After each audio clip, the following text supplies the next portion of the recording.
আসসালামু আলাইকুম ওয়া রাহমাতুল্লাহি ওয়া বারাকাতুহু ইন্নাল হামদুলিল্লাহ ওয়াসসালাতু ওয়াসসালামু আলা রাসূলিল্লাহ আম্মা বা'দ আউযু বিল্লাহি মিনাশ শাইতানির রাজীম বিসমিল্লাহির রহমানির রহিম। জিলহজের 10, 11, 12 তারিখে শুধুমাত্র কুরবানি করা বা ইয়াউমুন নাহার আল্লাহ তাআলার কাছে সর্বোৎকৃষ্ট আমল। হাদিসের মধ্যে এসেছে, রাসূল করিম সাল্লাল্লাহু আলাইহি সাল্লাম বলেন যে জিলহজের এই তারিখগুলোতে আল্লাহ তাআলার কাছে সবথেকে উত্তম আমল হচ্ছে রক্ত প্রবাহিত করা, অর্থাৎ ইয়ামুন নাহার, কুরবানি করা।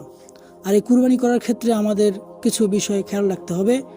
1 নাম্বার হচ্ছে, কুরবানির পশুটি নিস্তেজ না হওয়া পর্যন্ত কখনোই সেটির চামড়া আমাদের জন্য ছিলানো জায়েজ হবে না। অবশ্যই সেই পশুটিকে নিস্তেজ হওয়ার সময় দিতে হবে, তারপর আমাদেরকে পশুর চামড়া ছিলানো আরম্ভ করতে হবে। অনেকে এখানে ভুল করেন যে পশুকে নিস্তেজ করার জন্য তার 4 পায়ের রগ কেটে দেওয়া, এগুলো মূলত সঠিক নয়।